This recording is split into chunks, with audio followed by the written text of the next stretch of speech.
What's up, Lex fam? Welcome to another video. Pag bago ka dito sa channel ko, make sure you hit that subscribe button and then like the video, comment ka din pag trip mo. So yeah, base sa title, alam mo na, sa video to, gumagawa ko ng beats para kay Bugoy na koykoy. Salamat pala sa mga taong nag-tag sa akin sa Instagram sa post ni Bugoy na koykoy at nalaman ko na kailangan pala ng beats ni Bugoy. So yeah, make sure you finish the whole video. Skip pag trip mo siyang mag-skip kasi the first part is gonna be me making a beat yesterday and then most of the video is me making a beat today. So yeah, don't forget to follow my Instagram and Facebook kasi most of the beats na nandito most of the beats na nandun sa story ko hindi ko nilagay sa mga vlogs ko. So yeah, pag rapper ka at gusto mong marinig mga ibang beats ko para malaman mong trip mo ba, go follow me there, bro, okay? Enjoy the video, like, share, subscribe, peace.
Para may layer siyang konti, no?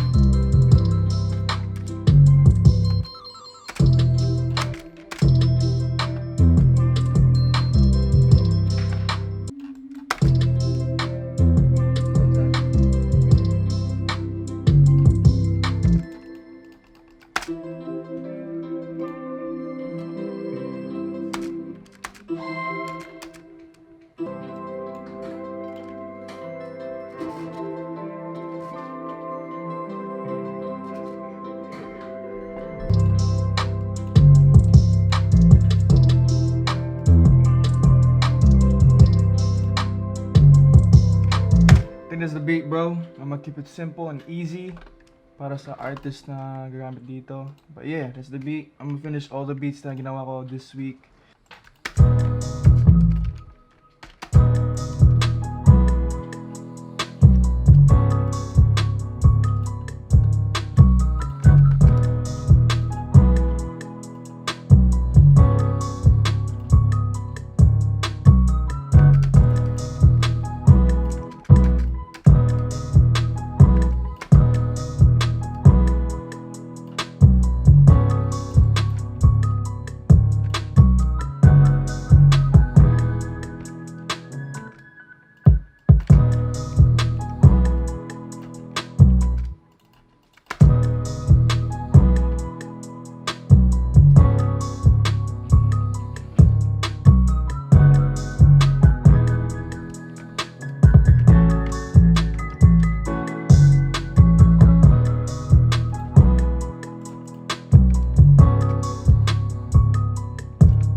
Shoutout pala sa mga tao nag-tag sa akin sa post ni Bugoy na koykoy.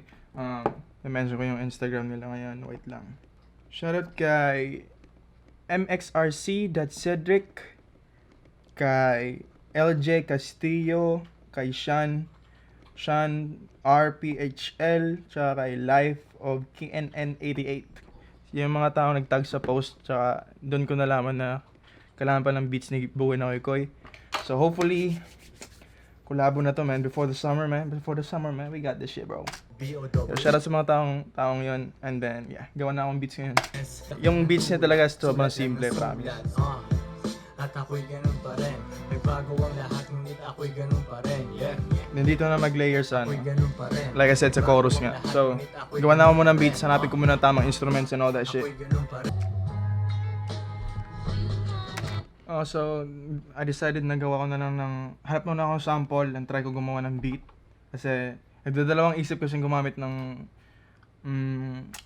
sample type beat si Bugoy kasi baka makapiright and all that. So, try ko lang muna to. Pag hindi siya tunog sample, yung sample sa likod, I'm probably gonna send it to him. Pero pag hindi, pag tunog sample pa rin, like original sample, I'm just probably gonna upload it sa Sage FM. Pag ganun. Stop knocking at my door. Okay.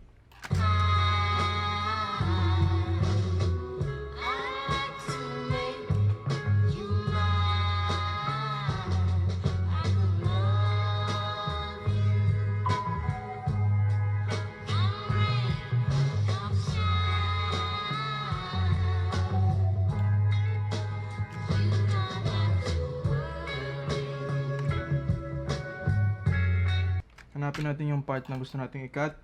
So,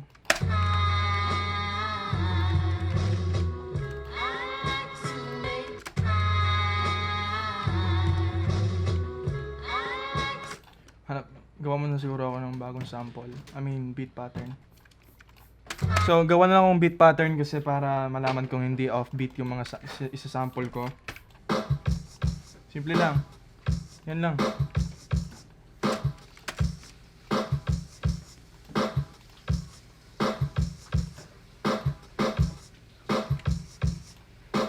Kasi bugoy na koykoy type beats kasi parang base sa narinig ko kanina, simple lang yung beats, yung drum pattern niya, and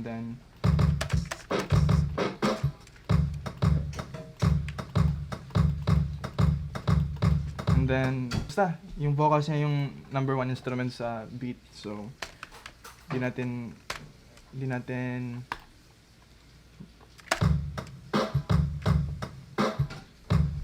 that's good, bro. So, may nahanap ako isang kick yung kanina, yung pinili ko. Yeah, so di natin i-overpower, di ba? Like I said. So, ito yung kick kanina. Masyadong dry siya. So, ito yung bagong kick na hanap ko. Ito. So,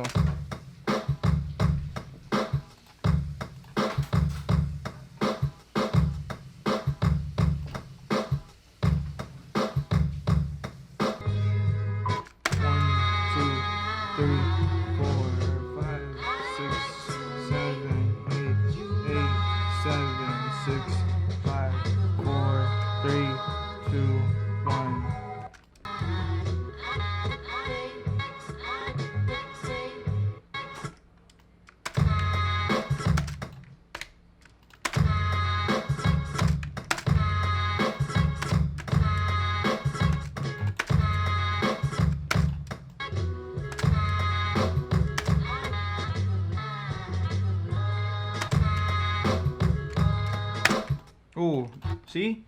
Ito yung sample. Ito yung sample chops natin ngayon.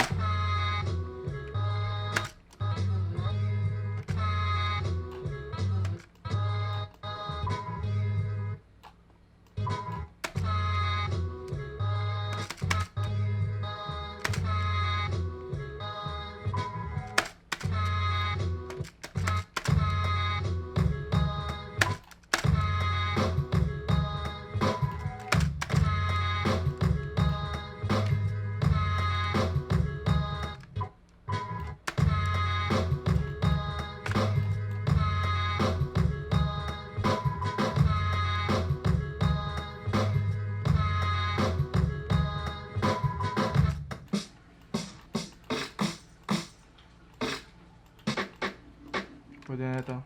Pang layer lang kasi.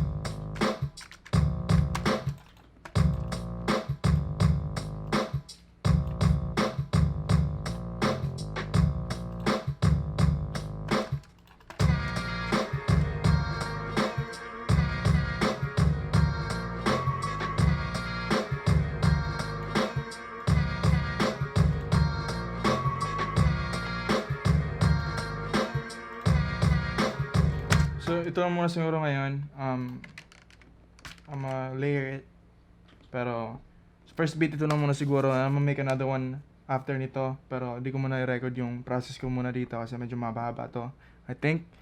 So, yeah, yan lang muna. Ito lang muna yung beats sa ngayon. Then, yeah. See you guys pag may pangalawang beat na akong magawa.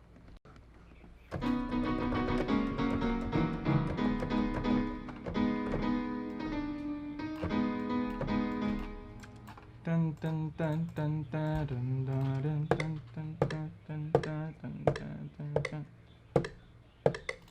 Nako.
Bro, that's lit. Tell me that's not lit, bro.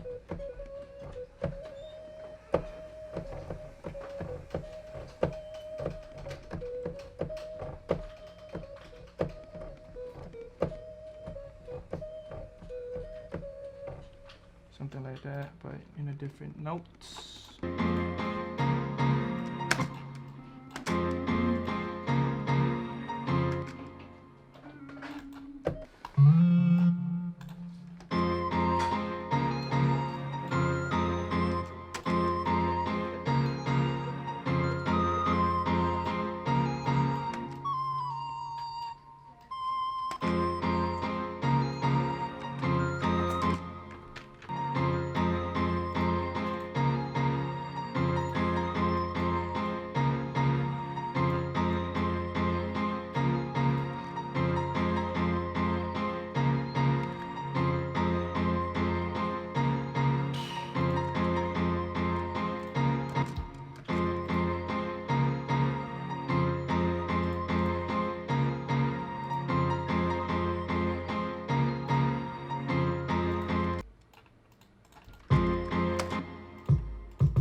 just gonna keep it simple like I said. Okay na siguro to. Kulang na siguro dito bass. Pero sa may ibang kanta kasi ni Bugoy na Koykoy walang bass. So, yung bass lang kasi, yung piano lang, yung lowest note ng piano lang yung quote-unquote bass ng kanta. So, may long gate pala to.